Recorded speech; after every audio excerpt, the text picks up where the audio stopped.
Girl, it's your man Ben Bach. I'm out here again with this hope, this encouragement, and this motivation, guys. And I'm so excited to be talking to you guys this morning, man. It's going to be a beautiful day, a wonderful day, and a magnificent year. So look, guys, I got a couple of things on my heart and on my mind that I wanted to share with you guys. The first is about ignorance, just not knowing why and why that's so important not to know, and why it's okay not to know everything, because we can't know everything, right? Another thing I want to talk to you guys about is I was listening to Warren Buffett, and he told a story to a group of kids, and it was pretty much about life and why we only have one life and we should value it. And then once I get through those, I'll probably just go ahead and start sharing some of the things that I've been experiencing these past few days that has been helpful to me and helpful to my wife and been helpful to so many people that I've connected with. So I'm gonna start off with ignorance, guys. Ignorance is big, guys, and it's just there's nothing wrong with not knowing. The problem with not knowing is not knowing that you know. I'm gonna say it again, bro. It's my man E.T. called it triple darkness, right? It's just there's nothing wrong with not knowing something, right?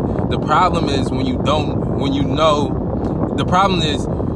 know that you don't know, but you think you know. That's where the problem is. And I remember connecting with Josh yesterday after my Facebook Live. He was kind of telling me about his life story and stuff like that. It was just I had to make a decision to change or whatever. And then when I decided to change, I went out there and seeked help. And I was like, yo, Josh, that's big, man. I respect you. You didn't suffer in silence. You understood you had a problem and you went out and asked for help. And I'm like, yo, real men ask for help. Real people ask for help. Real people understand that, yo, I don't know everything, right? Once you understand that you don't know everything and you're humble enough to go out there and get the information that you need, that changes your life. But it doesn't only change your life, it changes the lives of people around you. So getting back to triple darkness or whatever, ignorance is just here's the thing. I remember listening to my man, I'm reading his book, Bob Proctor. He was talking about jealousy, guys. It's just a lot of us out here are jealous. And it's just I was jealous for a period of time too. You see people successful, you see people winning, and you're not winning. It's just why are they winning and why I'm not winning? And sometimes if you're not in the right place, you may get jealous of somebody else. And Bob Proctor is jealousy is nothing but ignorance, because what you don't understand is God gave you exactly what he gave him. He gave you a heart, a mind, and a soul. And it's just you can have everything that person has and probably more if you would have just used the gifts that I have given you. We are all equal, guys. And it's just God has blessed all of us individually with specific talents, with specific skills, with a certain uniqueness that if we would just use what God has given me, not given us, and not just worry about what he's given somebody else, if we would just use our greatness, we would win. And that's what Bob Proctor was talking about in the book. Ignorance is, jealousy is just pure ignorance. It's just God gave us everything. He gave us wealth and abundance. We were born rich, and sometimes we don't know that we're born rich, and as a result, we don't live that wealthy lifestyle, right? So it's just that ignorance, man. It's just look, our financial services, right? I'm helping people. This is a perfect example or whatever. It's just it's so important to admit that you don't know, and sometimes we don't admit that we don't know because of shame. And there's nothing wrong with being ashamed. There's nothing wrong with not knowing. That's nothing to be ashamed of. Ignorance is nothing to be ashamed of. Not knowing is nothing to be ashamed of. Not winning is nothing to be ashamed of. For the longest time, and look, I'm gonna give you a pure example for myself.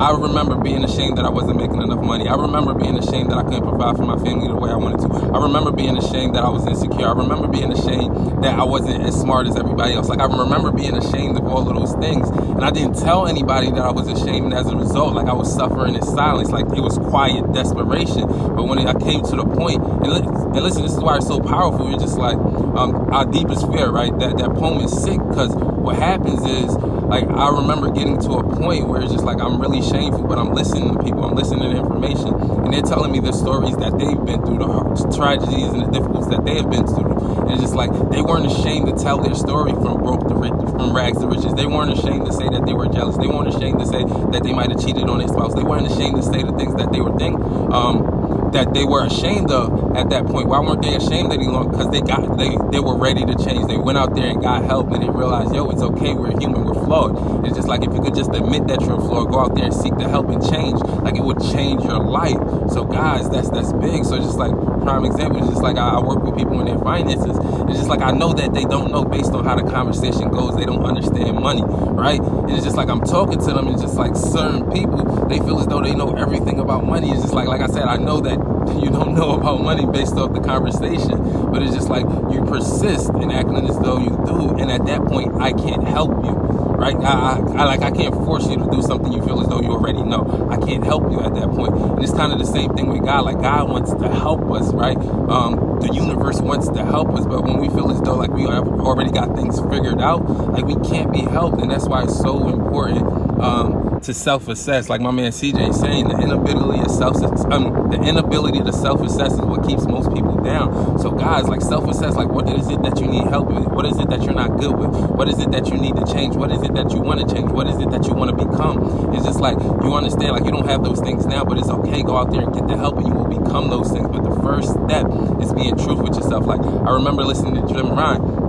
And he's like, yo, the truth will set you free. What does the truth set you free to do? And it's not telling the truth to somebody else. It's being truthful and honest with yourself. When you're truthful and honest with yourself, it sets you free to become who it is that you really want to become. So now I'm going to switch over to what I wanted to talk about with my man Warren Buffett, billionaire, right? Dude is a beast. And I remember I was listening to E.T. today or whatever. And he said, yo, he spent like 3 seconds or like 30 minutes with Warren Buffett, and it was just like the first 3 minutes, Warren Buffett said something that dramatically changed his life. And what Warren Buffett said is like, I have billions, but I will never make the mistake to give my kids billions or whatever. Like, I'll give them the skills or whatever for them to make billions, but I can't give them $1 billion right now. I can't just leave my inheritance to them. They'll squander. Like they didn't have the experiences that I had. They wouldn't know what to do with $1 billion.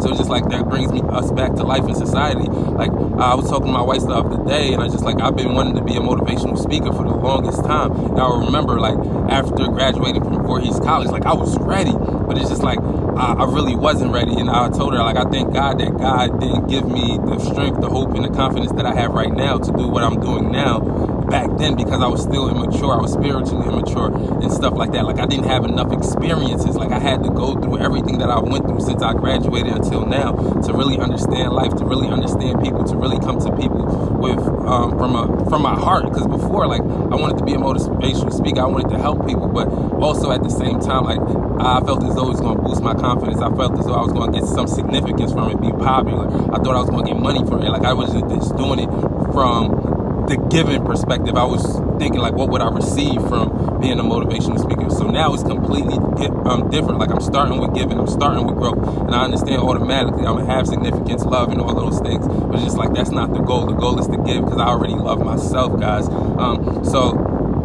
Back to what Warren Buffett was saying about wealth. It's just like he's not going to give it to his kids because they're going to squander it. They don't know how to handle it. So sometimes what I realized back then, God didn't give me these blessings that I have now because I wouldn't have known what to do with it back then, and I would have hurt myself even more.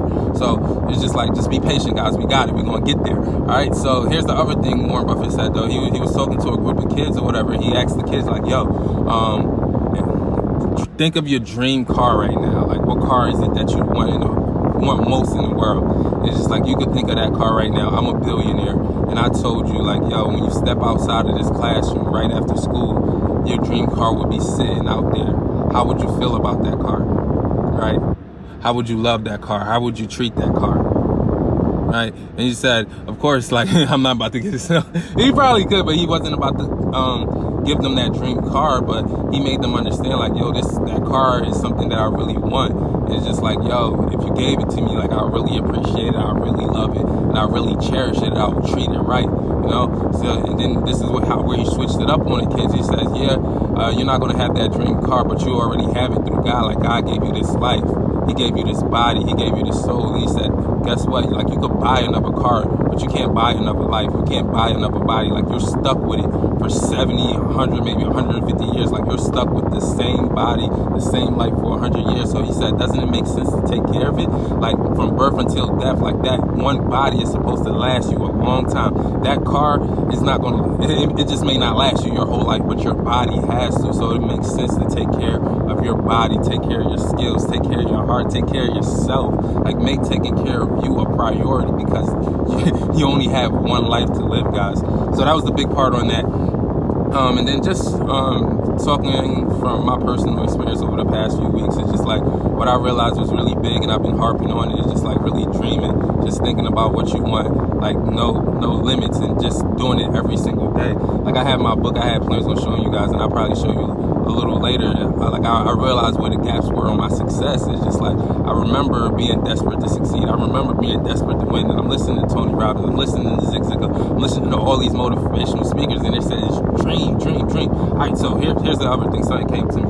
or whatever. It's just like, so I've been around millionaires, right? I've been around wealthy people now. It's just like one of the characteristics that I've noticed about wealthy people is their ability to communicate, right? So it's just like they have a dream, they have a vision, and what they're able to do is they're able to transfer that vision to somebody they speak to. So it's just like when I'm around these wealthy people, I might not have a vision or a goal for myself at the moment, but as soon as I talk to them, I leave inspired because they created one for me. I wasn't able to do it for myself.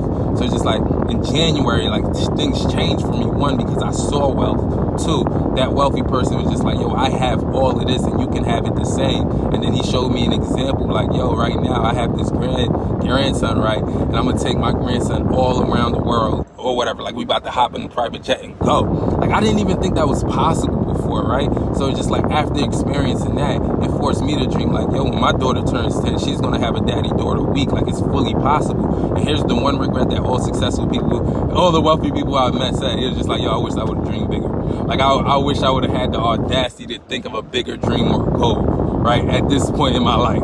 Because I could have attained it. Like they understand like impossible is nothing. Tony Robbins says something about things being impossible, where he's just like, he's telling people, I'm like, yo, this is possible, this is possible. And they're like, science proves that it's impossible. He said, how many times has science proved that something was impossible that's now possible? So you want to think about the telephone, you want to think about personal computers, you want to think about airplanes, you want to think about so many of the things that we enjoy right now that years ago, 10 years ago, 50 years ago, 100 years ago, 1,000 years ago, people would have thought was impossible, that's now possible. So he said, nothing's impossible, right? It's just like we make it possible. Like the only limitations we have is in our minds, like, because there's nothing that's impossible, guys. So that's big. So whatever it is that you want to do or accomplish is possible. You just got to dream it.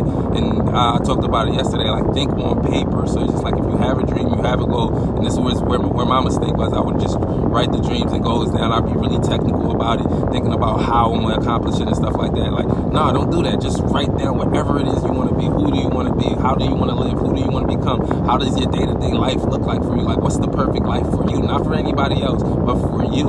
And it's just like I finally started doing that, like with no strings attached, just writing what I want. It's just like, and I'm writing it every day, no strings attached. Like some days it's different than what it was before, but it's just like because I'm concentrating on that every day, we got something called the reticular activating system, right? It's like our RAS filter, right? And so with that filter, what it does for you is like I'm sure some of you guys have purchased a car, or your mom just bought a new car, and as soon as you get the car, you notice everybody has the same car in the same color as you.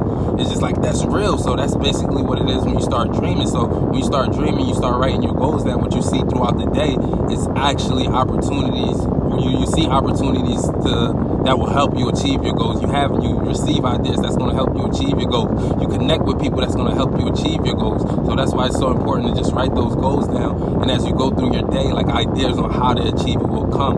And it's just like, it may not come that instant, it may not come that day, but if you keep focusing on a goal, like I promise you, those ideas will come. And that's what's been happening for me. And I've just been at it for a week. Like, of course, I've been writing my goals down every now and then. I start and stop, start and stop, start and stop. But I promise you, every time I stop, that's when I went into desperation. That's when I went into survival mode. That's when I wasn't excited. That's when I wasn't motivated. So now it's just like I'm making it a conscious effort, a conscious decision every single day to wake up and think about my goals, to think about my dreams, whatever they may be. And I'm just write it down, write it down, write it down, write it down. And at a later point in time, or whatever, like whatever ideas have come to me, I may sit down and think like, how can I make these dreams become a reality now? What plan can I develop to make these a reality? How do I have to switch my day and switch my schedule around to make it a reality? So that's what I wanted to share with you guys today, man. So we talked about ignorance and why it's so important for you to just like admit that, yo, you may not know everything, so you can go out there and learn everything that you need to know. Like they always say, like the more you know, the more you realize that you don't know. And if you feel as though you know everything, like that's a problem. And it's just like, I'm gonna take you back to my man, what he said,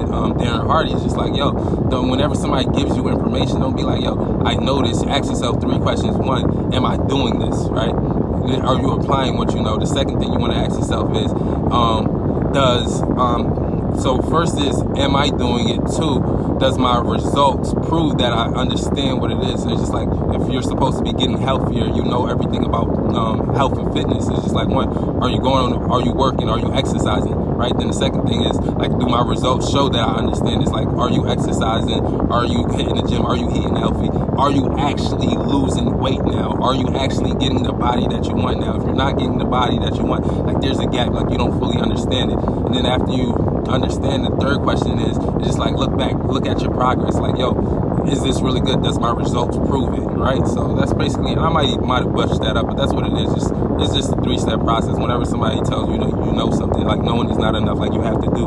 Doing is not enough, you have to understand. And understanding is not enough, like you have to accomplish. And that's when you really know. It's through the application and understanding that you really achieve knowledge or whatever.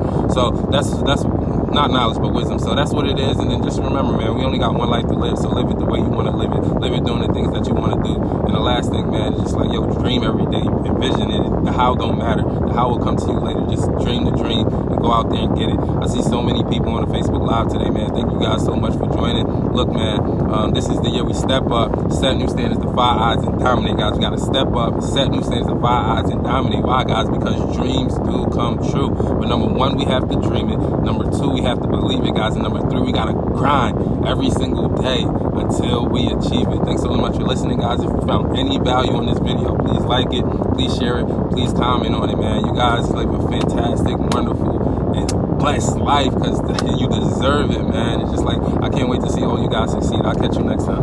Peace.